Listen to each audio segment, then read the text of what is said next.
Welcome in to another episode of the My Two Bits Gators Football Podcast. I am Ben, and I am joined as always by my friend in Gainesville, Mr. Randy. How we doing tonight, Randy? B, doing well, my man, doing well. Looking forward to this coming Saturday and the biggest cocktail party, but overall, no complaints. Hope the guys got a good bit of rest this past week and we're able to work on some things. Yeah, interesting seeing some of the comments come out about practice and how well it's been going. I'll maybe talk to it about it a little more later, but I do find it interesting how focused in the team, the coaching staff, everybody is on the practices through the week and how they lead up to. And don't get me wrong, I know that's a thing. I think we all are somewhat aware that if you practice well, it tends to lead to you playing better. But I find it interesting because it seems like there's a real strong emphasis being put on that. And Yeah. I think that's good. I think that's not necessarily something we've seen in the past. I was actually thinking about it earlier. So, well, I'm glad you're doing good, as you can hear in my voice, and as of course you're well aware, I am not doing so great. I'm a bit under the weather. Actually had to delay this a night because I was so under the weather yesterday. So I should be better today. I'm all set up. I got my box of tissues. I got my Chloraseptic, and I think we'll be good to go. So, Hey, but in all seriousness, I am to probably keep it on mute a bit more than I normally would, so we may not have quite as much dialogue going back and forth in this one as we sometimes do. Just for that reason, that I'm going to be trying to kind of save my voice and keep my coughing off air as much as possible. So just so we put that out in the open. We do have a cool show for you this evening. I think it's going to be really cool to get into some of this stuff. For the bye-week episode here. And to that end, I'll kind of run down, as we always do, our mission, our vision, and then our agenda for this particular pod, being a little different than the other ones. So number one, our mission here at the My Two Bits podcast is to provide factual analysis of all things Gator football, to have unfiltered and then their vision, is to have unfiltered conversation around the product on the field, as well as recruiting and overall coaching decisions. Our analysis will be based on review of film, and while we will express opinion, that opinion should always be based in some type of fact. It will also evaluate strategy and tactics, and our observation of player personnel decisions and on-the-field execution. So our agenda for this particular show is going to be, we're still going to do some of our normal segments. We always have our Chomp segment as part of the pod, and we're going to continue to do that this evening, but we're going to do it a little differently. We're going to take a look at the things we liked and the things that we'd like to see improve from the first half of the season, and then, of course, going forward into the second half. We're going to do the same take for Gator Bait, which is our segment on defense, and then we're also going to do the same take for Pride of the Sunshine. So, again, things we'd like to see improve, a little both sides of the coin for each of these. We're then going to talk a little bit about recruiting. Wonder why. Huge news over the weekend. If you haven't heard, we'll get to that in that segment. And then we'll do a couple midseason superlatives. We're just going to do one on offense and one on defense, just players we think have really stood out so far throughout the first half or first half plus one of the season. And then we'll talk a little about our expectations for the remainder of the season. We'll play Keep It or Pitch It for the Georgia game, and then we will wrap things up. So with that all being said, let's get into the Chomp segment here and talk about things we've liked so far. Why don't you start us off, bud? you got to be. And for the record, I enjoy. Obviously, I don't enjoy you being sick, but I see you've got your radio voice on tonight, so that's good. Well, That's good. as best I can with all this congestion. Thanks, Yeah. though. I dig it, with some more help from your buddy Chloraseptic there. All right, so That's it. So Chomp segment, has been really, really unique this year. Some ups, some downs, some lefts, some rights, and just everything through it all. I'm going to go through a couple of things that I'm going to highlight of things that I like. And the first thing I'm going to say is weapons.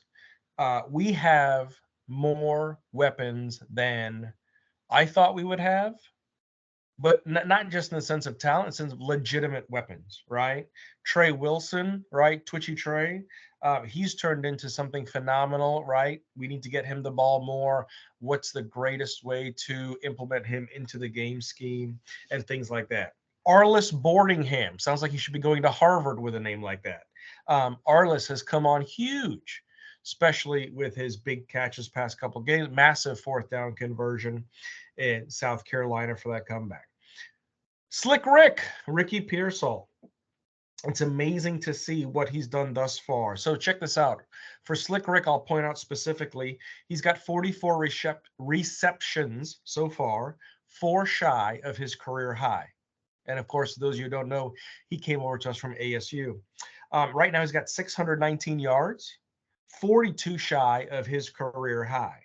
So chances are this coming Saturday, he will have his career high in receptions and yards. So really, really good to see that. But just amazing weapons, right? We've heard about Gene. We've heard about Mizell. We've seen them implemented a little bit, right? Hayden Hansen. We've seen him thrown in. Burke. We've seen him thrown in. So we have more weapons that I thought we would have. And quite frankly, Billy's made a mention of the weapons that we do have, and it's nice to see some guys step up. Really, really nice to see. It's a nice surprise, right? Absolutely. So yeah, 100%. Let's not forget about our running backs, right? Our two-headed monster that is Johnson and Etienne. Now again, Treon Webb's got some great snaps this year. He's shown that he can run the ball with purpose. But at the end of the day, when I look at it, Etienne, 5.9 yards per carry, actually number 26 in the nation in all running backs. Johnson's at 5.2 yards per carry. So pretty cool there. Another thing that I've enjoyed is, and again, we were shaky on this, right, for the preseason show, but red zone efficiency. Now, arguably, we might have had some troubles with play calling and just in general, sometimes it might seem like we do the same thing over and over again. But folks, if you don't know this, we are 29 of 31 in the red zone for .935. Yeah, it's something that's really gotten better as the season's gone along too. You've seen real improvement there, which I think is also really important. We have seen a real improvement, not to mention that 29 of 31. The interesting thing about that is, I want to say we ripped off 28 in a row, 28 consecutive red zone conversions, whether it be a field goal or a touchdown. And that's good for tied for number 15 in the nation. So anyways, really, really good to see red zone efficiency. Like, seriously, if you want to give it a grade in school, that's an A all day long, right? 100%, no pun intended. Right?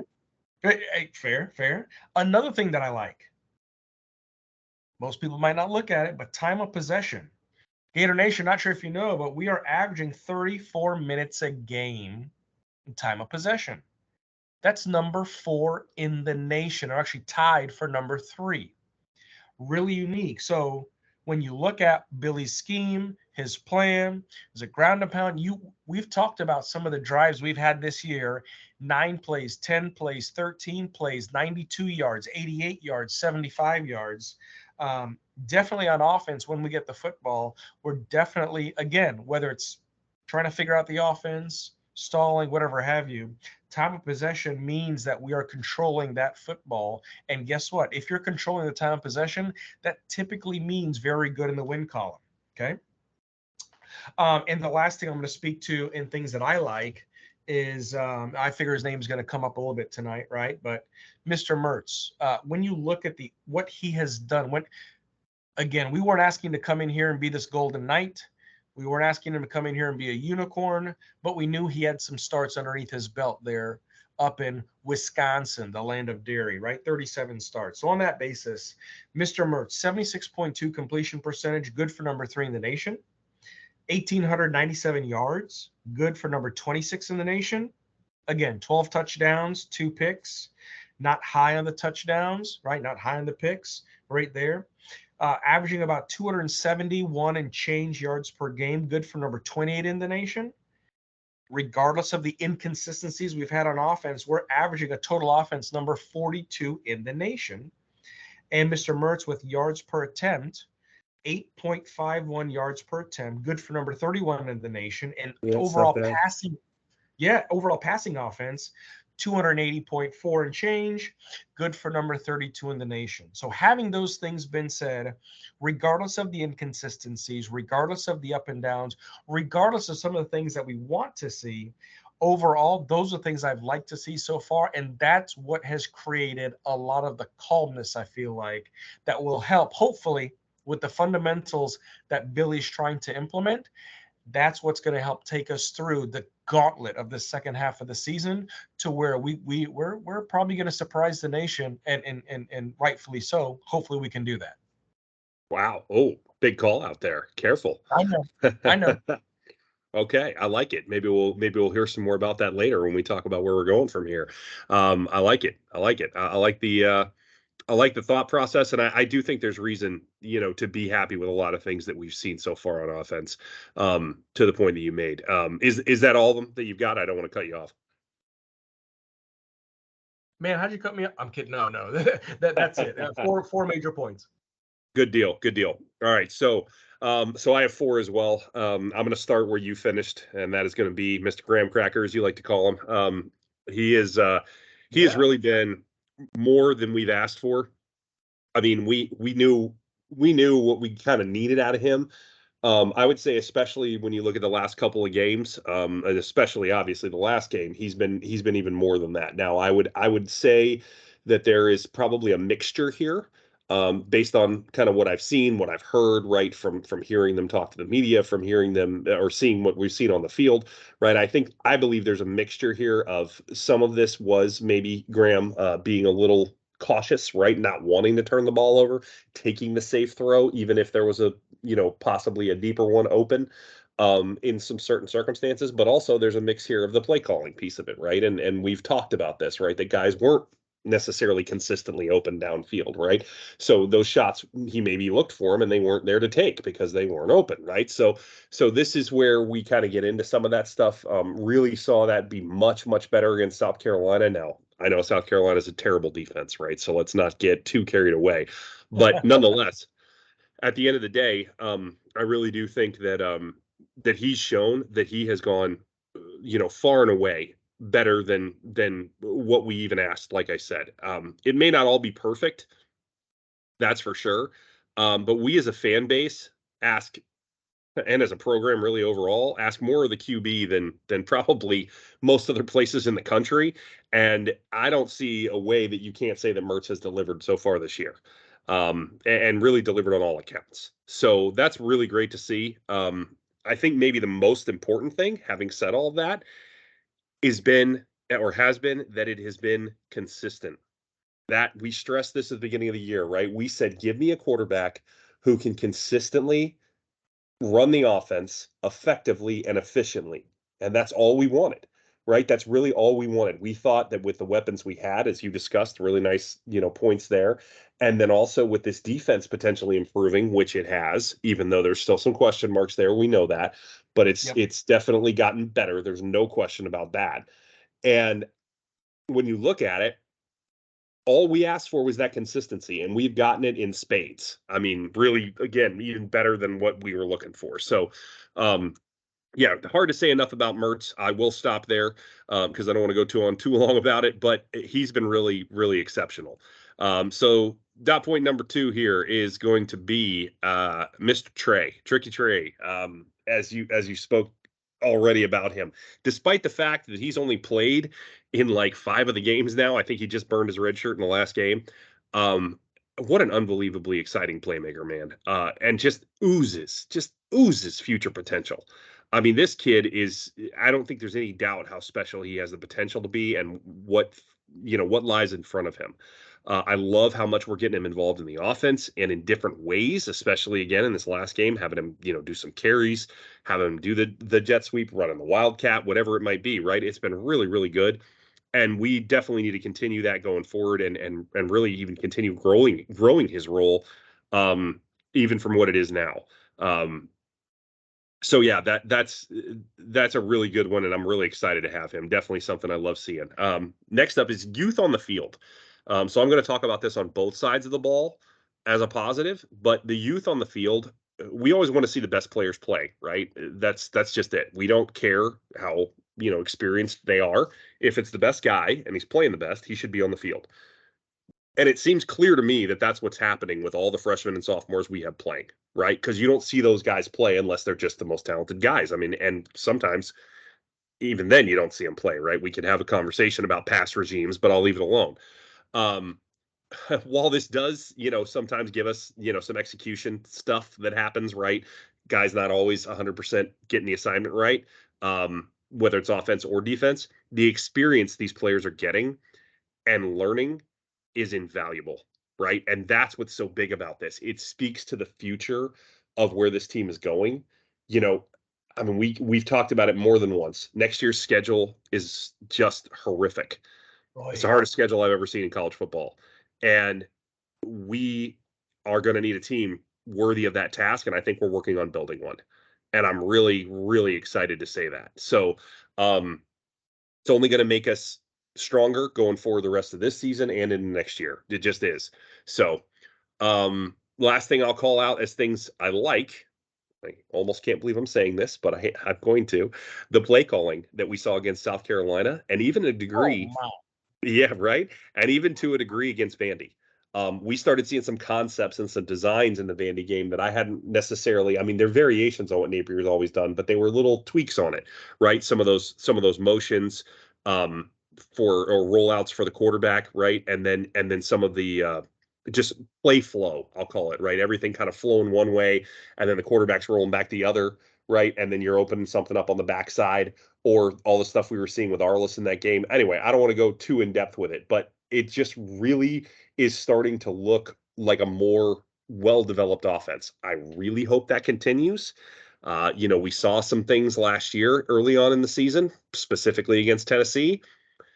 We thought we would potentially see more of that, and then we really didn't, and we don't really know why. So, be very interested to see how this goes forward and what we look like, getting into that. So that wraps it up for my stuff that I like on offense. Let's move it on to the things we'd like to see improve. So, um, as I already stated, play calling and design has been better. However, the first 5 games, it was not great, right? We talked about it at length. I won't go into the details on that. But the long and the short of it is when Billy gets conservative, that does not help us, and he has a tendency to do that, right? So I want to see him really try to coach away from that for himself going forward, and I think if he can do that, we can be in an interesting position, maybe alluding to some of the same things you are as far as what the last 5 games look like here. Um the O-line. The O-line's got to get healthy first of all, right? We've had some banged up. Obviously, Kingsley's the big one, but Barber got hurt for a week there, and we've just had some up and downs with some guys on the line. Um, once we're healthy, which I'm going to hope that we are coming into this week. I don't know yet. Injury report comes out tomorrow. We'll see what's on there. But even if they're not on the injury report, Kingsley played in that Kentucky game, but he wasn't himself, right? So I think that's hopefully going to get well, and we'll go from there. But again, we'll see. Time will tell. Secondly, we've got to find better continuity with the players that are playing to execute more consistently. Right, this has been the real letdown for this team. I think it's if you're going to name a position group that's struggled the most, I don't think there's any question it's the O line. Um, Tennessee is a decent defense this year, as it turns out. Right, when you look at it, and we were the much more physical team when we played them, but otherwise, we have not looked like the much more physical team against kind of anybody. I mean, maybe McNeese, but they don't count. So, and no disrespect, it's just a totally different talent level, right? We're not playing with the same, hand of cards there, right? It's a different deck. So, um, Sure. so yeah, really, really want to see the offensive line come together, gel. Because those guys playing as a unit, especially when you're doing the zone blocking thing that we do, is just super, super important, right? It's not just an assignment of open up this hole. It's you got to go all block over here based on the scheme of this play, right? So that's that's a really important thing, and something I don't think we can stress enough is that play has got to improve for us to really get where we'd like to get by the end of the season. I'm going to call out the return game here. So I know this is special teams. I understand kick returns are special teams, but we do have the ball and we're advancing it in theory. In theory. Um, when you're on a kick return, right? So, and at the end of the day, it just needs to be better. And it's nothing against Ricky. I don't think it's Ricky's fault. I'm not sure Ricky's the guy I really want to see there. Um, I know Trey made some mistakes in that first game, and I'm not necessarily for putting him back there just to not risk his injury. But what about Gene if he's getting healthy, or Mizell back there to run some back? Why not put a super dynamic playmaker back there and just give him a shot? You know what I mean? I get that Trey made some mistakes on fair catch, not fair catch, whatever the case might be. But man, let's give it a try. Let's switch something up and try to get some dynamic stuff going on there, right? Actually get some game changers, right? um Last but not least, penalties on the road. Did see some improvement here against South Carolina for sure. It was better overall, and the ones that they did get called on them, some of them were very questionable, as we discussed.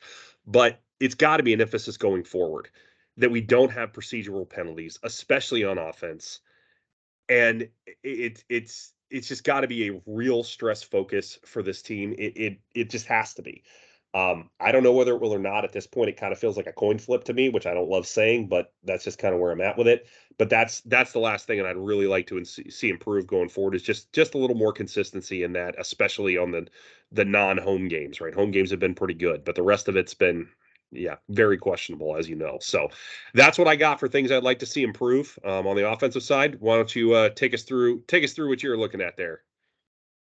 Yeah, man, I am so glad to hear you come around a little bit with the play calling and so some of it was really neat. For a second there I thought you were somebody else. I apologize. No, but no, Hey, overall, it's gotten better. I'm happy to say it's gotten better. I mean, at least, and of course that is my opinion when I say it's gotten better, but I do think that there is proof on the tape to show that, right? I think we've really seen some things that we weren't necessarily seeing before. Certainly more guys getting open than what we saw before. So yeah, man, I'm just glad to say it. hey man, as the great oldies ballad would go, hoping and wishing and praying. And anyways, so all right, so things I'd like to see improved. Let's talk about third down conversion percentage. Okay. Right now, we rank 29. Sorry. We are 29% in third down conversion percentage. That is good for number 123 in FBS.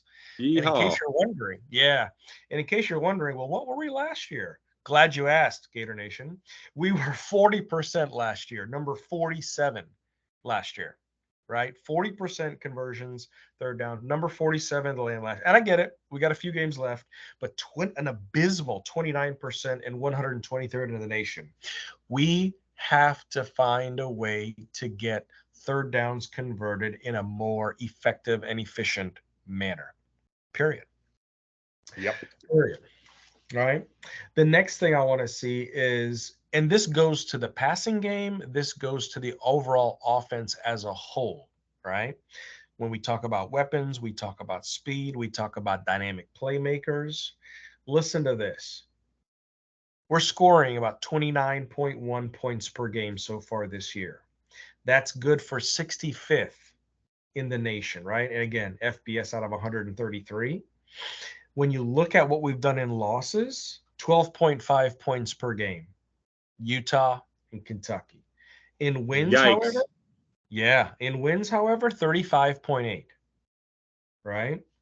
So again, I'm not saying we need to average 35, 36, 40, but instead of that 29 needs to come up in a big way, maybe closer to 33, maybe at the end of the season we end on 33 and change, right? That's going to give us a better percentage overall in games.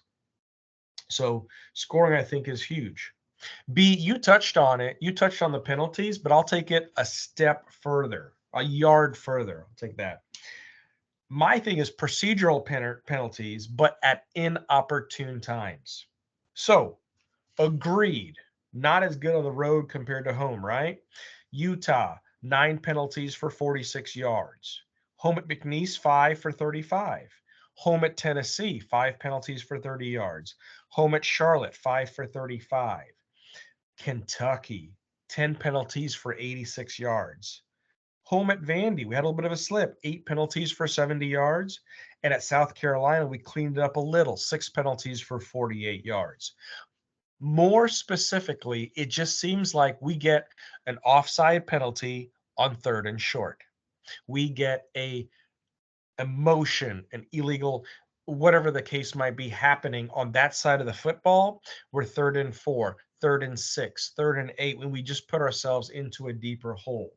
In addition to that, when you look at it on the defensive side of the football, I think defense, when it comes to the pass interference that were called, again, somewhere I'd say 50% of those were questionable.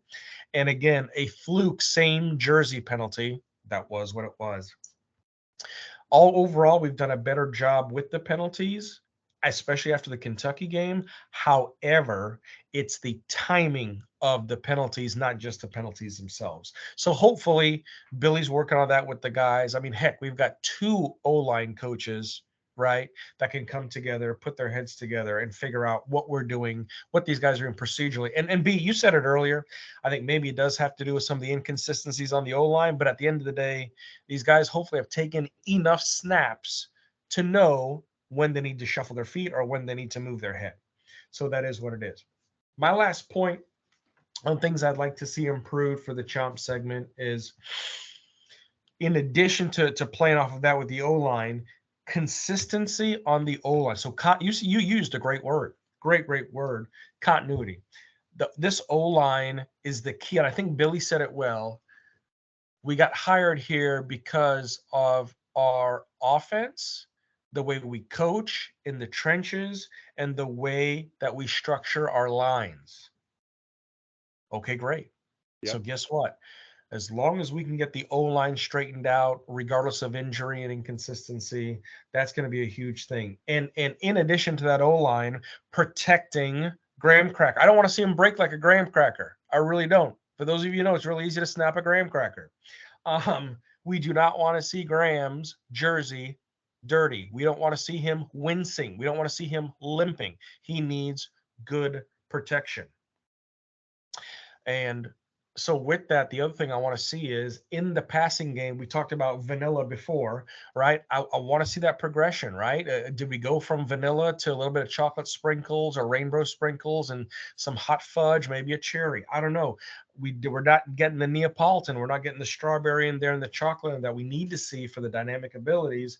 But the other thing, really and truly, if we have that speed, which we do, and we have that talent, which we do, in the passing game, I would love to see that we use some of that talent and that speed to keep the defensive safeties on their heels versus toes.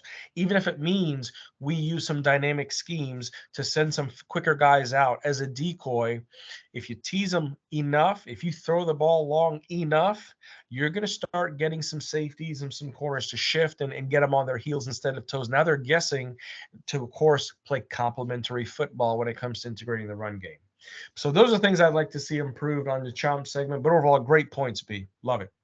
Yeah, man, you too. And really like that last one. And I think that is really important. And I think you saw that a little in South Carolina, right? Again, not a good defense. We know that. But yep. At the end of the day, I think they were definitely guessing by the time we got near the end of that thing. I mean, they didn't know which way was up, right? And that's really what you want. And I say that. Of course, they have their concepts, they have their schemes, and they're trying to do as best they can with those things. But to your point, it's human nature, right? When you get beat enough, or even when you get the threat of getting beat enough, right, you're going to get a little scared of that. You don't want to give that up, especially not repeatedly, right? So that's exactly right, and you're going to be looking out for that. That makes your play action more effective, right? It makes your run game potentially more effective. There's all kinds of stuff that can really kind of mess with a defense's head when you start hitting them at all those different levels. Right. I don't have a problem with the short passing game. There's nothing wrong with that. It's just I don't want that to define, everything that we do. Right. That shouldn't be all. Right. There should be more to it than that. And I think that's the point, and really, really nicely made by you. Good call there. All right. So let's transition over to defense. Why don't you start us off here with what we like so far about the Gator Bait unit? Yeah, man. So this is really unique to me because I had a big prediction at the beginning of the season, right? I wanted to see our defense in the 30s in the nation, right? That was going to be a massive upgrade from what it was in 2022, much less 21 and 20. I'm sure a lot of Gator Nation remembers 3rd and Grantham. Anyways, that is what it is. So please no, I don't need the flashbacks. Please no. Fair. Okay, sorry. Forget. Can the court reporter please strike that from the record? So things I like. Players seem to be processing faster, right? They're processing faster. They're processing better positionally at the overall scheme. Austin Armstrong, he's young. He's got the visor. He's running around, jumping around the sideline like a wild man. But whatever he's doing, it is proving so far to be very fruitful. And you made a mention to it. I'll just say it, especially when you look at what we've got ahead of us and coming up in 2024. Yeah, we're going to need a defense that is battle tested. So when I look at what's happening, overall, when you look at the status of the defense, right? Our total defense right now, number 18 in the nation. Number 18. That's hard to believe, right? It's hard to believe sitting at 5-2, 3-1 in the SEC, and arguably, after just a poor showing at Kentucky, we feel like we let one go at Utah, right? Utah did not beat us. We literally handed that one to Utah. So there's that. The other thing is, when you look at scoring defense, we are allowing 20 points a game. Again, if you're allowing only 20 a game, you're going to win a game or 2 or 10, right? We're number 34 in scoring defense in the nation. So total defense number 18, scoring defense number 34. We're well on our way to having a very stout defense. Now, let me give you some yardage numbers. Utah, we gave up 270 yards. McNeese, right, gave 112 yards. Tennessee, 387 yards. Charlotte, 210 yards. Kentucky, 398 yards. Vandy, 340. South Carolina, the big one, 465. Okay. So check this out. You take Tennessee, Kentucky, and South Carolina, right? We gave up on average, 416.7 yards in those games. You take the other games, the other 4 games, right? The Utah, McNeese, Charlotte, Vandy, we're giving up 232.8 yards a game. Big difference. Big difference there. Huge difference. Huge difference. Not to mention, those of you who listen regularly, you might have heard in podcast, probably episode number 4 or 5, we mentioned compared to last year's defense, we are still, even though the past couple of games have sounded like a little bit like the Wild Wild West, we are still giving up an average of 109 yards per game less than last year's defense. So something to be said there. Third down defense, 23 for 79, for a percentage of 29.1. That's number 10 in the nation. Love that. We got to get teams off the field. We got to get our offense back on there doing what they do. So 23 for 79, 29%, phenomenal. First down defense, what most people don't think of. First down defense, number 7 in the nation. So very good on that side of the football there. So when you look at some of those fundamentals and some of the different things where we looked at in past years, I won't say names, it just seemed like we were in a wrong scheme. It just seemed like we were going to stay in this scheme until something else changed. It seemed like players were not in the correct position. Guess what? A lot of that, I'm not saying it's fixed, but a lot of it's definitely getting better, right? Oh, no, so a lot of it is fixed. A lot of it is fixed.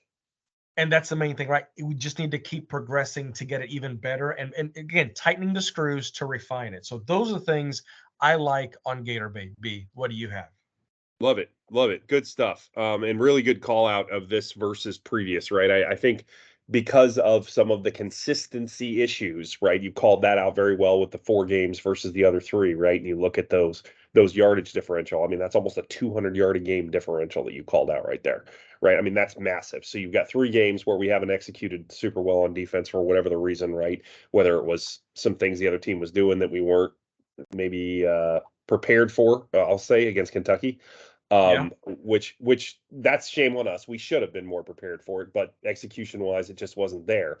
Or it's just been a flat out, hey, we're doing what we should be doing from a standpoint of where the players should be and what they're after. We're just not making the plays, right? We're We're in the right position. It just isn't getting executed quite well enough, which I do think has something to do with kind of some of the youth we're seeing.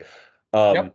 But it's not the only thing, right? It's also a new scheme with Armstrong, right? All these players are learning, right? Everything else, and it's complicated. It is complicated. The stuff we are doing on defense is way more complicated than anything we've been running in the past, I don't know, 5-10 years, just ballparking it. To be honest, I don't know if we've ever run some of the stuff that's as advanced as what Armstrong is putting out there on film.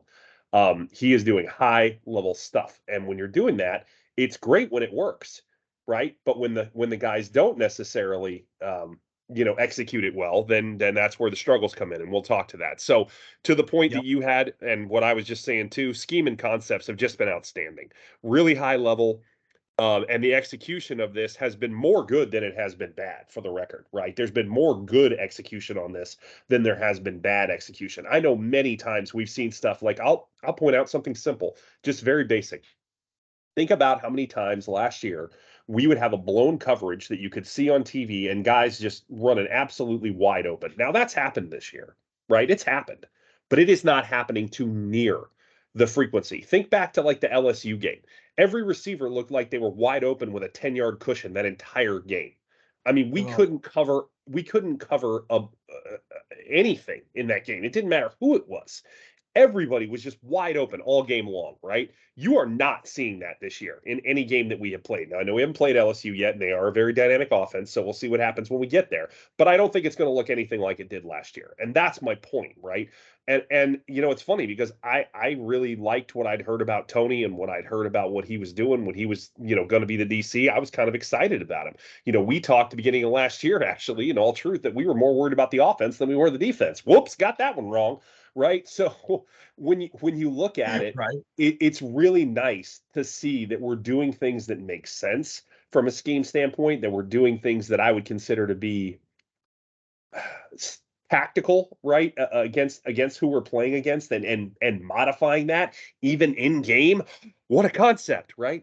Oh, we make changes when something needs to get changed. Oh, what a neat idea. Because that's something that as Gator fans on defense, especially, we have not seen in a really long time. And it's really nice to see. So that stuff, I'm just over the moon about it. I mean, I can't talk enough about how happy I am with that.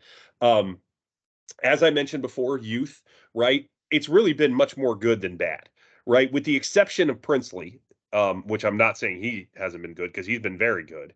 But with the exception of Princely, he actually might even be better than a lot of people think because he's not getting a lot of sacks. But I'll talk to that in a little bit here. But our best players on defense, aside from Princely, are freshmen and sophomores. They just are. Those are our best players on defense right now, besides him. And then maybe you could make an argument for one of the transfer guys playing at nose tackle, right? Whether it's Jackson or Banks, right? But ultimately, a lot of these guys are young, and they're doing a really, really good job. So it's very exciting to see that because you know what it means for the future as they get better and they continue to improve and they continue to learn this scheme more and more and more, right? So that's really exciting to see. I would say much better fundamentals, and we kind of talked to this already, but much better fundamentals in coverage and in tackling. I know we've had a couple games where the missed tackles have been a little higher, but for the most part, as an average, I believe we are still averaging less than 10 missed tackles a game, which is not bad. You're not going to complain about 8-9 missed tackles a game as an average. It's not great. It could be better, but it's not bad by any stretch of the imagination.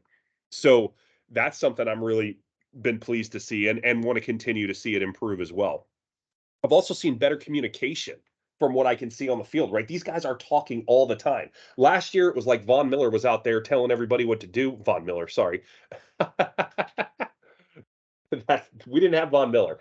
Then The other Terrell Miller. Miller. Then Trell Yeah. Miller, excuse me, I apologize. I wish we had Von Miller. But he was out there running everything and doing a good job of communicating. And when he wasn't on the field, everybody just kind of looked around like, what do we do? That's what it looked like last year. That's the best way I can, explain what I saw. This year, I'm not seeing that at all. We've got safeties talking. We've got linebackers talking. We've even got corners communicating, amazingly enough. This team really looks like a unit, and they really look like they're playing together as well as I've seen a defense from Florida play in a long time. To that end, my last point is this unit has the potential to be outstanding as time moves on. Now, I don't know that we'll get it this season to that point, but I won't rule it out either. I'm very interested to see what this bye week does for us. But we have to keep improving, which I've seen evidence of, right? I've seen things that have actually looked better in certain situations, right? Like look at the Kentucky Vandy situation, right? Kentucky runs all over us with, counter runs, right? Gap scheme runs. Vandy comes out the next week, runs all the same stuff, and we shut it down. Now, then we come back out the next week against South Carolina, and it wasn't as good. But having said that, when we are executing properly, and there has been inconsistency there for sure that we'll talk about, but when we're executing properly, we're really seeing some quality stuff happen. So I'm excited about what this can really be going forward, not only the end of this season, but also into next year. But we've got to maintain better consistency. That's really what it comes down to, because the scheming concepts are there. They just are. We've just got to execute them a little bit better and a bit more consistently, obviously, as I said. So there you go. All right. So that's the good on defense. Let's talk what we'd like to see get better. So I'm going to start it off with what I feel will be a pretty hot button topic for a lot of people out there. I kind of alluded to this earlier. Pass rush, right? Everybody's really giving the pass rush a hard time. And I would say pump the brakes on that. Not because it's not needing improvement. I agree it needs improvement. It's in my things we need to improve segment, right? However, it may not be as bad as you think it is. And there's why I would say that. We're getting into the backfield. We're just not always finishing the play. We have 40 plus hurries on the season. So a hurry is when you get into the backfield and either move up the timing of a quarterback's throw or make him move the pocket, right? So you're getting into the backfield, you're getting penetration, but you're not getting the sack. So that is a hurry. We have over 40 of them this season already. I believe Princely has close to, I think he's above 20 on his own. He's been phenomenal. He's been absolutely phenomenal. So I don't care that he only has 3 sacks because he's in the backfield every stinking play. It's ridiculous. The guy beats his man like clockwork. He's been really, really good. Pro Football Focus would show this, by the way. If you go look at their stats on him, they've got him rated quite highly. And that shows out despite the fact that he hasn't necessarily had, a ton of plays in the backfield, right? But he's making an impact almost every snap. Really, really good stuff to see. So 40 hurries, 11 sacks. So again, we're getting good pressure, but we've got to get it all the way home. So step 1 is there. What do we do to get to step 2, right? Second thing, we've already talked about it. Consistency. Absolutely been lacking at times, especially on the road. I'll attribute part of that to youth, right? We talked about how young the defense is. But at the end of the day, it's still got to get better. I don't care what the cause is, right? We need to see improvement here. And again, this is where I'm really looking for this bye week, for these extra weeks of practice to really kind of cement all the stuff that they've been going through and make it more second nature and really see this thing start to take off going forward. I can see good things for the defense going forward. I would be surprised if we didn't see them, but, time will tell. I'd actually like to see a little more blitzing. I don't know our exact blitz rate. I don't think it's crazy high. I would guess it's somewhere in the 30s. But at the end of the day, we haven't gotten home as much. So it's not just blitzing, but I feel like we're blitzing a lot on obvious passing downs when we do it. And we're just not always getting it. We're not always getting it where it needs to be, right? It's not always connecting. So that's something I'd like to see us do a better job of. I feel like this was really AA's calling card, right? I mean, they had 44 sacks on Southern Miss last year, and a lot of it came from blitzing. Guy blitzes a lot, right? And we are just not seeing it really be either effective or maybe even be used as much as I think it could be. So I'd like to see us mix that up a little bit. Last but not least, the only player call out that I have here for a negative reason is going to be Jason Marshall. As hard as I and you both have been on him, he has had good plays. Like, it's not like he hasn't done anything all year. It's not like he's been complete garbage on film, right? That's not what we're saying. He just hasn't played to his potential. And I think that's why we're giving him as hard a time as we are. If he just gets a little more consistent and just executes a little more regularly and doesn't have some of these gaps in the coverage and in the play and in the execution that he's shown, all's forgiven. I'll let it all go.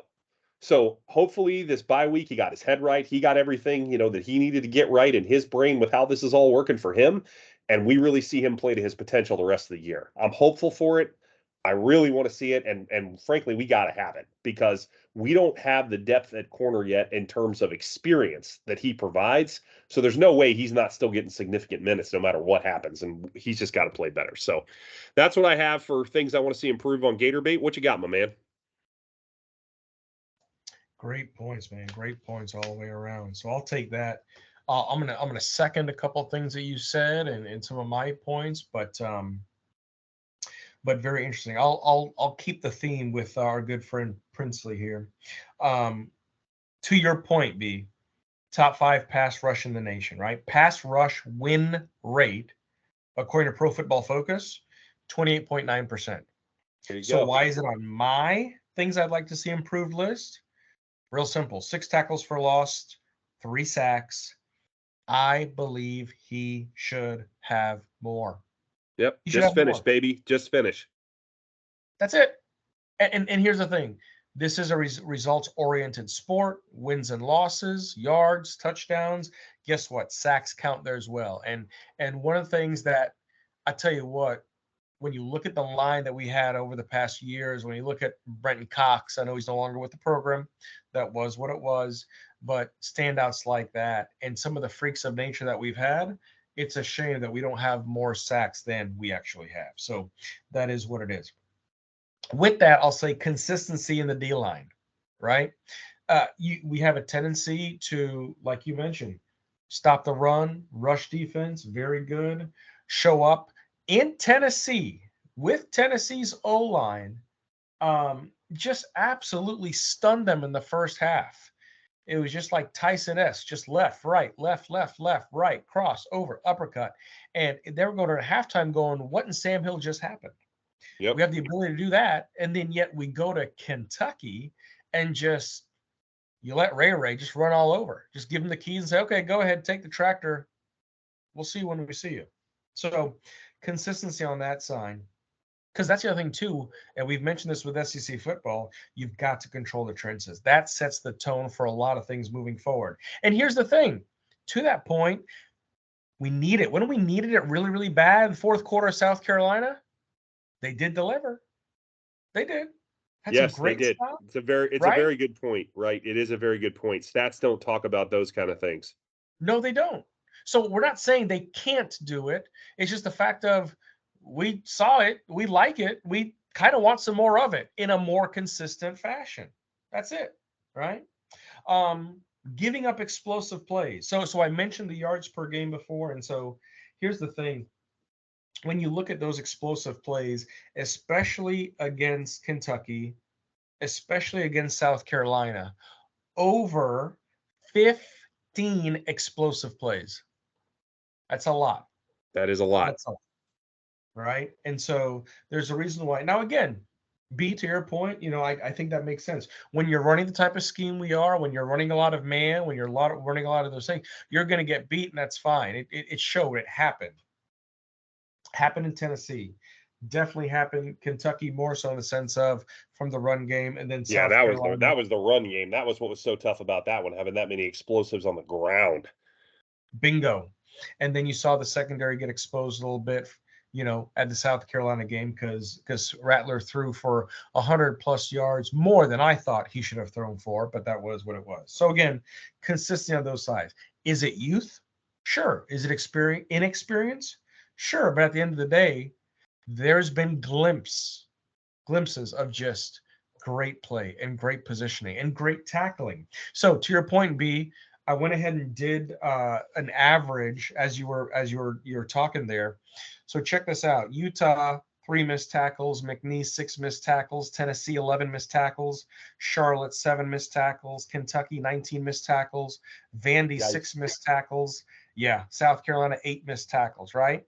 That averages out to about 8.6, 8.7 and change on the year. Yeah, that's not bad at all. There you go, right? I tried to look it up for last year. I can't find it, but my guess is it's a little bit higher, a little bit higher. So that is what it I is. know for a fact, I don't know the number, but I know for a fact for at least the past like 4 seasons, or maybe it's not 4, it might be 3, but that we've been averaging double-digit missed tackles for the season. That I do know. I'll find the number, but I do not disagree. Do not disagree. The last thing I'd like to see improved when it comes to gator bait are two very extremely talented players. And those of you thought I might have given Jason Marshall a tough time because he should have had 3 interceptions by now in the season. But Jason Marshall, great talent. For whatever reason, is it he's not getting the snaps? He's not liking the scheme. He's not. I get it, but at the end of the day, he's got such tremendous talent, right? 5-star coming out of IMG Academy here, and I believe Jason is not playing to his potential. So it's not the fact that I'm upset with his play. It's one thing to say, oh, he's a 2-star, but you're expecting him to act like a 5-star, play like a 5-star. Well, he's a 5-star, but he's playing more like a 3-star, right? And when you look at his attitude, Which again, that happens, right? That I feel it's important to talk about this. Not every 5-star turns out to be some amazing player, right? There are busts, right? It's just like the NFL. Sometimes you've heard of a draft bust, right? It's a similar thing, right? Guys that theoretically should be better and they don't work out for whatever reason. But the thing about a 5-star is the thing that we're pretty much real dialed in on at this point in recruiting is that 5-stars have the physical ability to play at an extremely high level, right? At an NFL level is what it comes down to, right? That's why there are only like 25, 30 of them a year, right? That's all there are. And fun fact that I just read today, Jason Marshall is the only 5-star we have signed at Florida, a consensus 5-star. I know Kamari was a 5-star on one recruiting system, but not on others, right? And Gervin Dexter was too, but not on others, right? But the only consensus 5-star we have signed since 2016. Right. Yes. Unequivocal. That's crazy. That is crazy, right? One, that our recruiting's been that bad, but two,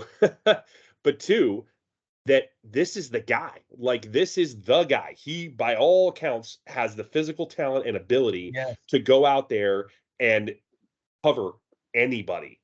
And at times he shows it, and at times he doesn't. So sorry for cutting you off. No, I tell you what, you finished my point, and that's all it is. We're saying that this guy, again, it's not the fact that one system had him as a 5, one system had him as a 4, and no, he graded out 5. He graded out his quickness, his ability to see the football, his ability to cling to his defender like cling wrap, or his receiver like cling wrap. Like, these are things that we read, we saw, and it's just like, where is that? Where is it? That's it. That's it. Nothing against him as a person, right? The other one is who started off the season very strong. And I had my own little nickname for him, right? My man, Scooby Williams, getting some Scooby snacks. Tackles for loss. We thought we were gonna have a cool thing where you get to talk about Scooby snacks every week and Scooby sacks when he gets them, right? Yeah, so not so much. And that's over the past couple of games. And like B, you had mentioned it. Was it because again, all this is he started to not show up as much since Kentucky, and we know Kentucky was a rough game for him, arguably with some missed tackles and positioning. But at the end of the day, I hope he can really come back because he's shown to have the quickness. He's shown to have the speed, because quickness and speed are two different things, especially when it comes to closing speed. He has the ability to tackle. So all those things, and regardless of what else is happening, again, he's got the ability. So my thing is, my call out is I'd love to see Scooby get back into his groove, go looking for Scooby snacks, and make some great plays. So those are things I'd like to see improved in the defense for our Gator bait section. Don't ghost me, Scooby. Yeah, right. Sorry, that's getting pretty dad jokey. Sorry. All right, moving along. It's allowed. So next up is going to be Pride of the Sunshine. So talk us through, what are you liking so far with our culture segment here? Man, I got to say, this is really, really special to me because outside of football, these are young men, right? and they are going to be living in society. They need to be functioning, productive members of society. Their sons, they're going to be fathers, their brothers, um, all the above, right? And so when I look at that and what GatorMade is designed to do, GatorMade is really designed to develop them as those people, not just the father element, but also in the business element, in the classroom element, in the world element. So I really enjoy what Billy Napier has done to bring GatorMade to University of Florida. For those of you who don't know, it was something that he saw Dabo Swinney implement in Clemson. And so again, really a good thing for him to bring it here, implement it here, because again, besides football, when you look at all the players on this team who are really going to go pro, who are really going to have that impactful career when they're in the NFL 4, 5, 6, 8 years, outside of that, they're probably going to go on to succeed at something else, right? And giving them the skills and tools and abilities to be able to navigate business and different jobs and different settings, that's going to be a great thing all entirely. So I really enjoy what they're doing there. The other thing I like is Billy's system, his culture. Is the culture working, right? Strength in numbers, playing for each other, right? He says if you focus on the process and you have a system, that means the noise is blocked out, you're locked in, and you're playing the way you need to play and doing your job, right? So that has been evident in some games, most games, some games. But the other thing is seeing, and I get it. When you look at when he landed here in Gainesville, right, a couple Decembers ago, he technically hasn't even been in Gainesville a full 2 years. It's kind of crazy to think about it, but it was really unique for me to hear him tell the team and say publicly, last year's team could not handle success, right? And the one thing that he does not want this team to be is excuse makers. So when you talk about those things of leadership, when you talk about those things of accountability, when you talk about those things of what we expect, right, moving forward outside of football players, just as men, some really good things happening there. Really, really good things happening. The other thing I really enjoy is the dynamic between Austin Armstrong and Billy Napier. Billy Napier, albeit a little bit more stoic, a little bit more reserved, although truly at South Carolina, we did see him crack a few more smiles, things like that. We have seen him smile a little bit more, especially when you look at Vanderbilt, that being homecoming and celebrating with the guys on the field. So that's been good. But I think Billy still has the reserve capability, and he knows what he needs to do to be the quote unquote CEO of this team, because that's what a coach is. Coach is a CEO, to run it the right way, to have the right systems implemented. And Austin Armstrong, here's the thing, Ben, I think you said it best when you look at the potential that this defense has, not just to be good, but to be great. And Yep. if AA can really lock in on some of these guys, continue to grow and stretch and teach with them. If we are lucky enough to have him for 4, 5, 6, 7, 8 seasons, and they're developing as quickly, players as quickly as they are, then that would be absolutely phenomenal. We can definitely say that rough and tough Gator defense that we had years ago is going to be back and is going to be playing at a very, very high level. So all those things in general, and especially sidebar, especially on the leadership side, just seeing different players step up. Of course, Graham, but the main thing, just understanding Napier's ability to influence and infiltrate and inject this amazing culture. And again, we talked about it before, but all the off the field incidences, all the extracurricular incidences, hopefully from 2022 on, we don't have to worry about our Gators getting into any kind of extracurriculars, any other legal issues, whatever the case might be down the road. It's going to be clean. It's going to be done the Gator way. It's going to be done Gator made. And not to mention, these guys are going to hold their chins high, knowing that they're doing it the right way. They're playing the game the right way with high level skills and integrity combined. So that's the things that I like coming out of Pride of the Sunshine Bee. Love it, man. Good stuff. I love, I've said it before, I'll say it again. I love how much passion you have for that segment. I think it's awesome. So I'm going to keep mine kind of short and sweet here. I think there's a lot of good stuff here. I think there's much more good than there is bad. And bad's probably not even the right word. Much more positive than, I guess, not positive. And so, just to that point, I think overall the culture is in the right place, which is a really great thing to say, right? It certainly would appear that way. Now, again, things we can't know for sure, right? We understand that. But just from the signs that we're able to see, it certainly looks like it's in a right place. And you would think that the program culture is probably also in a right place with the recruiting successes that we're having, right? I think that kind of helps reemphasize that culture piece as being a big, value added part there when you see what's kind of going on the recruiting trail, which again, we'll talk to a little more in a minute here. Mertz's leadership. It has to be mentioned here, right? It's been just outstanding. I mean, as much as I think there is an opportunity, and I think this is something that you have as a call out to have some other guys potentially step up and help him with this. Man, he has been phenomenal, and I think that is really, really, really important. This team is not 5-2 without it. Period. No, that's all I got to say. We're just not. We're just not. He has been a real reason why we have had the success that we have had. And to your point, you mentioned it, right? Napier showing a little more motion on the sideline, I think has been good for the team. I'm not saying that he needs to be AA out there. To your point, there is definitely a diametrically opposed relationship going on between those two. I mean, AA is a nut out there. I mean, he's crazy, and Billy's much more reserved, no matter what he's expressing.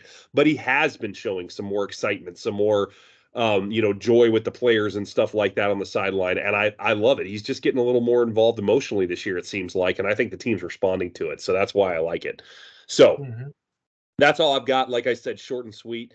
And then I'll go ahead and take it and move on to things we'd like to see improve here. Mine's pretty straightforward.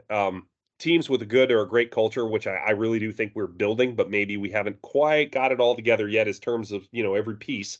Those teams should be really good on the road. I'll just pause there, right? We have not been really good on the road. That stuff travels, plain and simple, right? Culture travels. So why haven't we been better? I know we just got the win, and I know we looked a lot better doing it, but that has to continue. And I'll need to see proof that it's going to before I'm going to buy in fully that we've got all this culture stuff, established and worked out across the board, right? I think that is one little kind of sign that we're seeing that maybe we still have guys that just aren't fully bought in yet, or maybe it's a lack of understanding or what, right? Maybe bought in is not the right word, but I think that's kind of a tell that we still do have some development there to do, and I hope we continue to see it. The other thing culture should build is consistency, regardless of where a team plays. And this team has been up and down all over the map, right? Again, there's a road versus home story here in consistency for sure. But I mean, look at the Charlotte game. Our execution was not the best in the Charlotte game, right? There's no two ways about it. It was subpar. And when you look at that, and that's a home game, right? So what the heck, Tennessee letdown? I don't believe in that stuff, especially not when you have a culture that's got its head on right? Like we're supposed to. That stuff's not supposed to happen, period.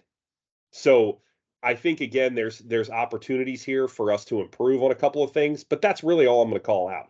I mean, it's just really the overall kind of results that you see as a result of culture, because culture is a part of this game, especially with these kids being as young as they are. And we've talked about this repeatedly throughout the year. So it's really important. It really matters. That's why we have this segment as a part of what we talk about every single week, because it matters, right? It's the X's and O's, of course, matter a ton, and the execution of them matters a ton. But execution can relate to what the team is feeling, what they're motivated by, what they're playing for, right? These things matter. And that's why we talk about it every week. So that's what I've got for things I want to see improve there. What do you got? Awesome. Short, sweet. I like it. I'll echo some of your sentiments, B.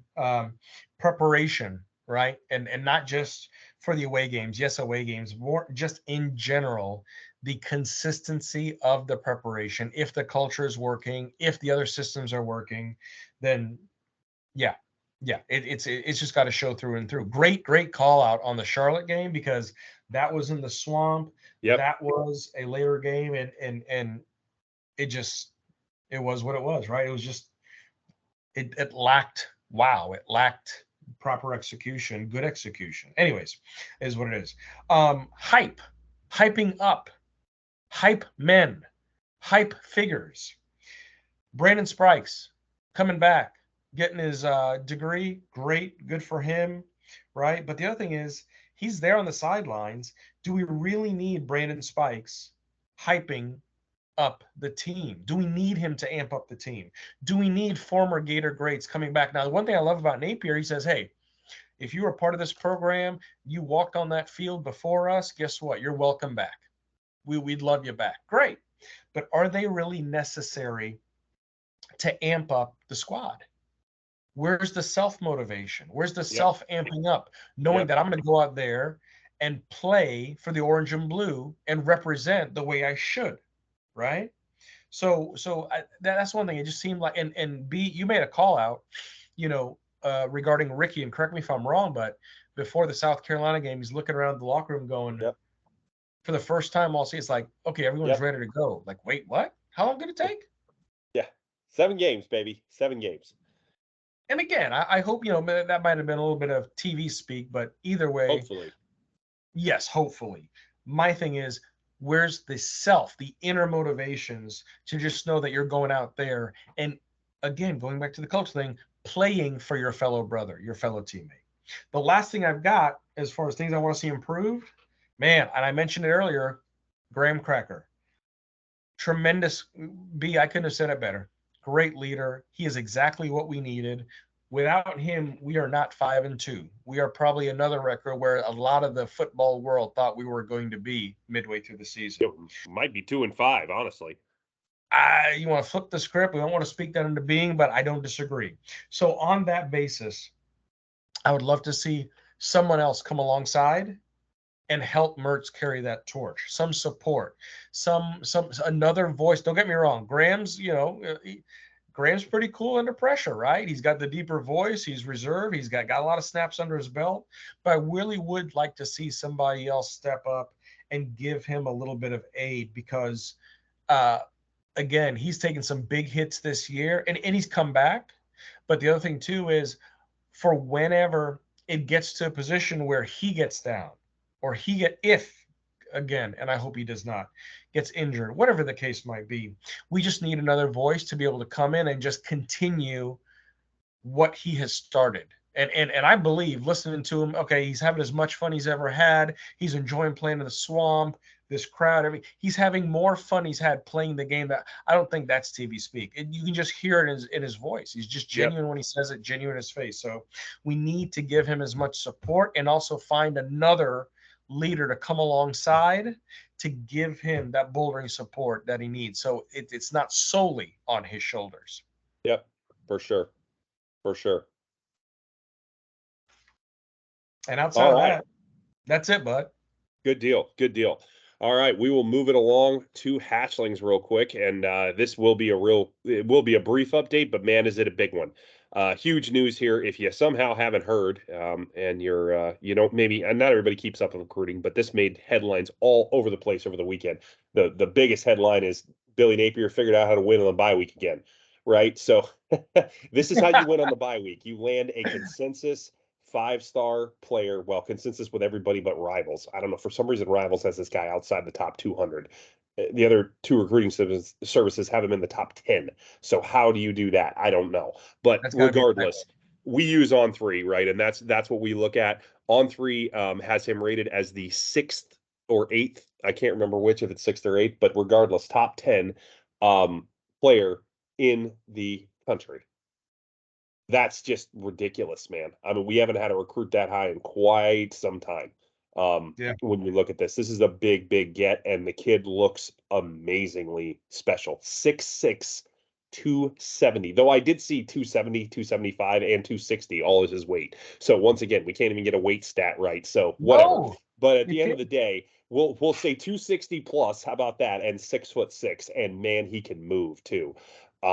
This kid is going to be dynamic, and he is super professional. He seems really buttoned up. Everybody was complimentary of how he handled his recruiting. Seems like a class act, man. I couldn't be happier to get this guy. So having said that, overall high level look at the class right now. Again, On3 is the site that we use to do our evaluation. We now have 3 5-stars, 14 4-stars, and 7 players in the On3 top 100. 7. 7. That is huge. Absolutely huge. The class is absolutely without question elite at this point, and there could be still more to come, right? Jordan Seaton's still hanging out there, right? There's a couple other guys we're looking at. There's a couple flips we're looking at. I don't know where it's going to end up and where it's going to end. The biggest task now, as we have already discussed, is to keep what we have as best as we possibly can. Right? That is the real task at hand right now. There's some talks about a couple of flips possibly coming.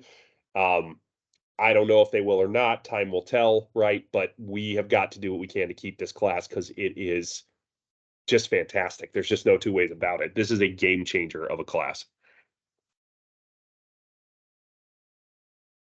What are your thoughts on McRae there? B, you've thank you, DJ Lagway. Yeah, buddy. You are so right. You are so right. That dude, and you know what? I don't know if it's I don't know if he channeled his inner Tebow and said, you know what? Hey, I'm going to Florida. You want to go to Florida? Let's do something special down there, right? That's essentially what Tebow did when you look at what happened with Harvin, what happened with Spikes and all those guys coming down. So maybe it's that reincarnate. Spike's all but admitted he came because of Tebow. I'm not sure if Harvin wasn't there already, but I'm sure he stayed because of it. But as far as being committed, but Spike said he committed because of Tebow. So that's a really good point. Yeah. So, anyways, hats off to Lagway. He's just doing some unhuman-like things down there in Texas in high school. But and hats off to Graham. Because Miles had something to do with this recruitment too, by the way. Sure. Great call out. Great. So that's the other thing too. It's interesting what we're seeing happening in the recruiting game, because no disrespect to the prior regime, but recruiting was almost an afterthought, it seemed like, especially when you look at the activity that we've had in the past couple of years. And again, put this into perspective. Billy Napier has not even been on campus 2 full calendar years yet. Yep. Just great. Yep. I can't say enough. Great. Good. Awesome. Killed it. Yeah. Really good stuff. Really good stuff.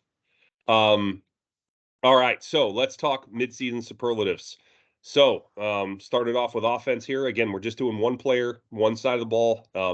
This doesn't necessarily have to be an MVP award. I think for me, it is an MVP award on offense. On defense, I don't know if it's necessarily MVP, but I think it's just an impact player for me that I've really seen consistently be there week in and week out. So having said that, for offense, it's got to be Mertz here for me. I mean, as much as we have seen some skill guys really show out, right? Really kind of unexpectedly show out. We all knew Trey looked good in camp or whatever, but I don't think we ever expected to see this from him.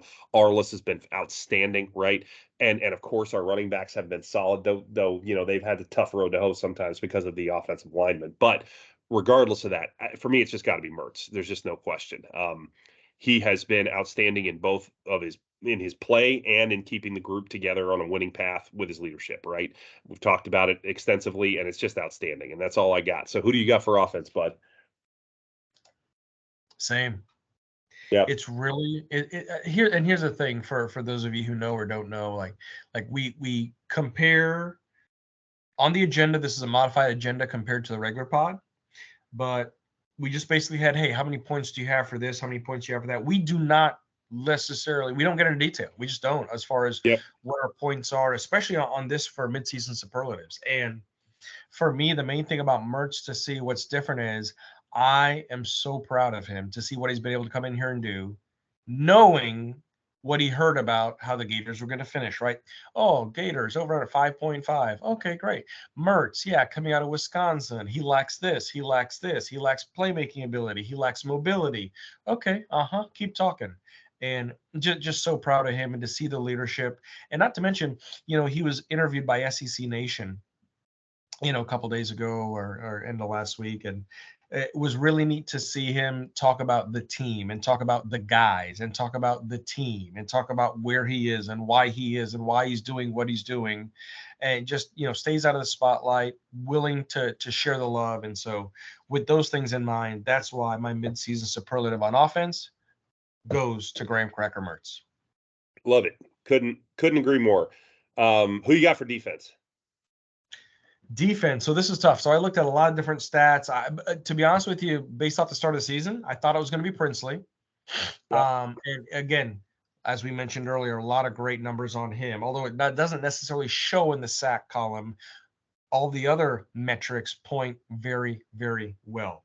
I thought it was going to be Scooby. No, okay, but for me, it's just going to end up being right now Mr. Shamar James. 50 tackles, leads the team. Believe it or not, Jordan Castell, people, second with 32 tackles as a true freshman. Yep, I know. He's been impressive.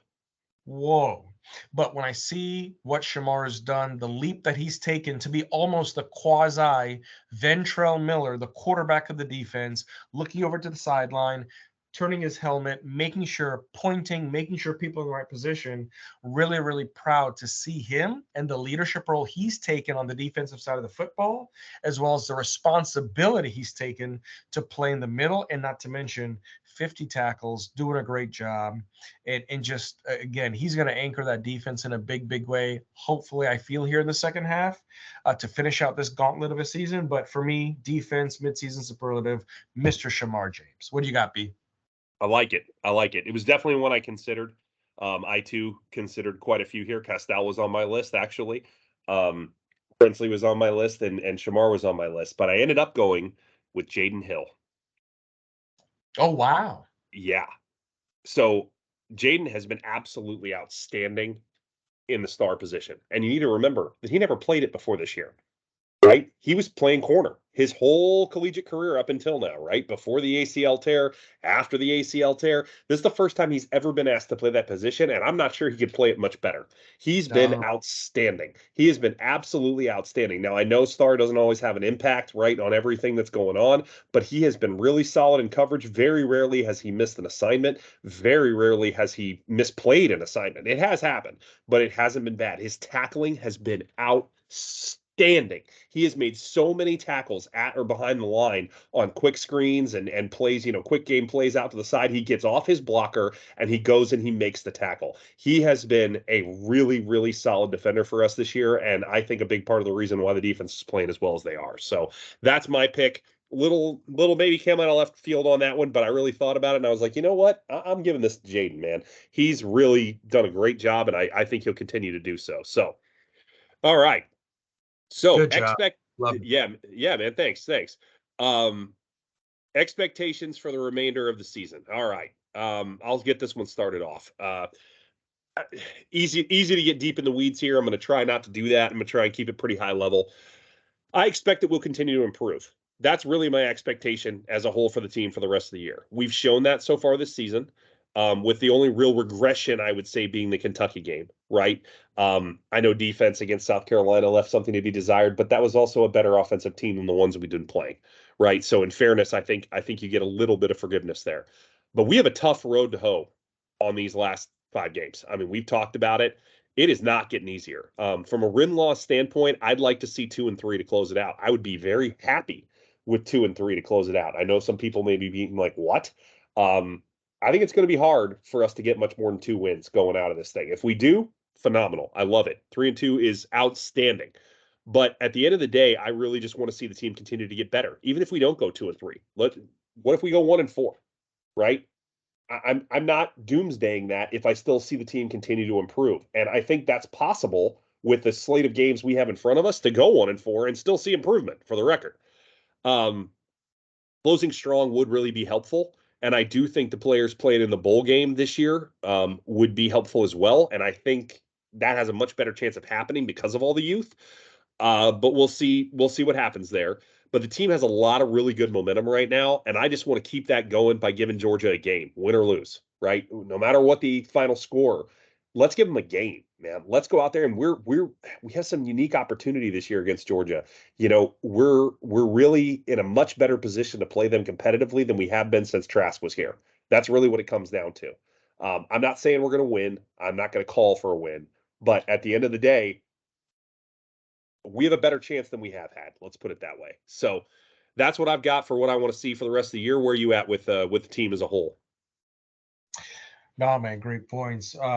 My expectations are, yes, continue to improve, but specifically correct some of the things that we had in visor throughout the first 7 games.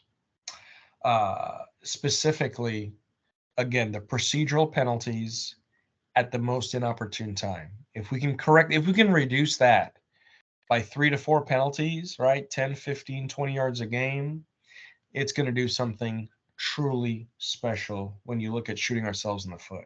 The second thing I want to see the rest of the season is when it comes to the intensity of the game, I want a little bit more. This is going to sound kind of strange, but I want the defense to roam freer. I want it to be controlled, but at the end of the day, I want them to just be free and go make the play. Sometimes when you look at gap discipline, you look at different things that we've talked about this year, as far as anticipation, again, they're getting better, but I just want to see that freeness come into play, because with this gauntlet that's coming up, I mean, let me just take a step back here. Georgia, neutral site, but Georgia's still number 1. They've got this stupid winning streak, right? That is what it is. It's fine. But it is, I just love 24 games. I know. I would just love to see Kirby Smart get so upset at the end of that game because we broke that streak. Arkansas at home. Now, Arkansas, they've struggled this year. Probably, Sam Pittman's on the hot seat. It is what it is. And it's so funny, too, was when you look at the start of the season, I want to say their quarterback, Jefferson, was at the top of the list, right? As far as top quarterbacks in the SEC, poised to have a breakout year. Yep. After that, LSU in Death Valley, Missouri. I'll be honest with you, Missouri looks better than I think anybody anticipated, right? I get they lost in Death Valley. A lot of people lose in Death Valley, but Missouri could be a problem. And then, of course, FSU at home. Hopefully we can show out compared to what happened last year. We made Jordan Travis run north and south and east and west and byways and highways. And anyways, that wasn't so. Expectations go on the sense of, yes, we're progressing. Yes, we're getting better. Yes, we're reducing some of those costly penalties.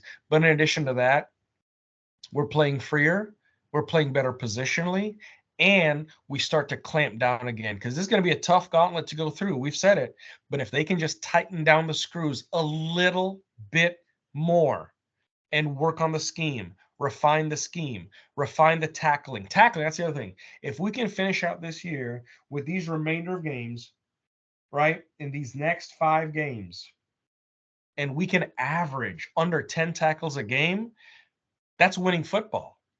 Or I'm sorry, missed tackles. That's winning football. Right, I knew what you meant.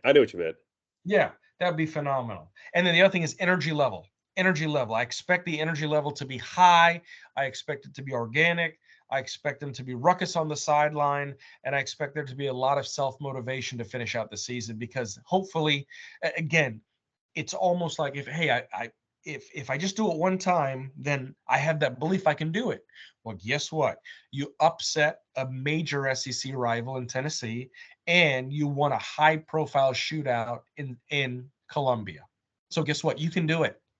Yep. Just rinse and repeat, right? That's right. Right. That's it. Good stuff, man. I love it. Yeah, that's there's a lot to look forward to here. A lot of opportunities to really shine. Unfortunately, also some opportunities to falter a bit. So we'll have to see what happens. All right, let's play some Keep It or Pitch It and wrap this thing up. Yeah. So Keep It or Pitch It for Georgia. Here we go. UGA is currently 2nd in the nation. Just makes me sick. In third down conversions at 57.1%. What? That's crazy. However, UF defense is 10th in the nation and only allows 29.1%. So that's almost a 30% swing in allowed versus executed there. Yeah. So the keep it or pitch it is UF will keep UGA under 40% conversion on third down in this game. What you got? Keep it or pitch it. Man, so they don't have a particular weapon with a particular set of skills. Yay, us. Yep. However, they have some other weapons, and Beck, as young as he is, has proved to be prudent with the football, not turning it over, being very strategic. So on that basis, as much as I want to keep it, I will pitch it. I have us giving up somewhere between 42 to 48%, hopefully not 50% in third down conversion. Yep. I'm right there with you, actually. Interestingly enough, we're not going to argue here. Pitch it for me as well here. It was a little thought provoking, but I think at the end of the day, you still got a talent gap that's pretty wide with Georgia. That's why it's really not something I can pick to win. Even though I do think there are some things that this team can do to really kind of mess Georgia up a little bit. So I'll be interested to see how well we do that. But again, level execution and everything else, I don't have it under 40. I'm with you. I think it's in the 40s, hopefully the low 40s, but I don't think it's under. So I'm there with you. I'm pitching it. All right. Number 2, UGA ranks 7th in the country in scoring defense at 14 points per game. UF will score more than 21 points this weekend. Okay. So keep. Really? Here's why. Yeah, here's why. Last year, 42 to 20. Okay, whatever. In 21, 34-7. In 2020, 44-28 in a win. 2019, 18, and 17, all it was a loss. 24-17, 36-17, 42-7. Okay. From 2016, 15, and 14, the Gators won. The good guys won 24-10, 27-3, 38-20. Looking at the efficiencies in the offense, and I think coming off the bye week, Billy's going to put a particularly compelling game plan together. We're crossing 21. I'm keeping that. So am I. Interestingly enough. What? 2 for 2, we agree. I know, you're shocked, right? I am keeping this as well. I think this is what I'm talking about. This Georgia defense, it's still very, very good. There's no question. You look at all the stats. But at the end of the day, they're not near as dominant as the last couple of seasons they've been, right? At defensively, have just been absolute monsters. And I think this newfound offensive, I'm going to put the hope in that we see some of this newfound offensive success and play calling and design and everything else, and we put that to work and we take advantage of some of the mismatches I actually think we have here. Because I actually do think we have a couple. Arliss probably being the biggest one, to be honest with you. And I think we kind of feed Georgia a little of their own medicine at the tight end position, and I think we break 21. I do. I don't necessarily think it's enough to win, but I think we break it. So we'll see what happens. All right, last but not least, UGA is a 14.5 point favorite against UF, despite close games with Auburn and USC, right? Those games were 10 and 7 or 7 and 10 respectively, that they won by. But having said that, Florida will cover, so they will get inside the 14.5 point spread. So 2 touchdowns or less. Keep it or pitch it. I'm going with my theme. I'm gonna keep it. Okay. I'm keeping it. I think we are going to cover the spread. And again, although in the regular season or the beginning of the season, I do have this as a loss. And again, Georgia arguably is without their number one weapon. I hope we can pull off a shock and awe, but at the end of the day, I think we more than cover that spread of 2 touchdowns and change. All right. So now we're back to normal because I'm pitching this. So for the record, I don't think it's much more than that. And I think it only happens late. I think, something happens late in the game, a turnover, or we turn it over on downs trying to get there or something, and they come back and get a late kind of garbage time touchdown that doesn't really matter. And I think we lose by like 16 or 17 points. I don't think we lose by a lot more than the spread, but I do think Georgia covers just because we're just not quite there yet. Now, listen, there is absolutely plenty of worlds where that does not happen, and I'm right there with you. So I hope I'm wrong. I will be honest, I did flip this one back and forth. I first put pitch it, then I thought about it. I was like, "Oh, I think we can do it." And I went back and did keep it. And then I was like, no, I don't think we can do it. and I switched it back. So there you go. All right. So good stuff. So we'll see how that all goes next week. Hopefully, at the very least, let's have a good game this week, man. That's really what I'm rooting for.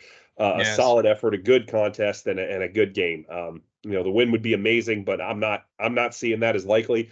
But you never know, and we'll see what happens. So, um, with that, I think we're just going to do our wrap up here, pretty short and sweet this time. We're, just as always, very appreciative of everybody that's taking the time to listen, and really just can't tell you how much we're enjoying doing it.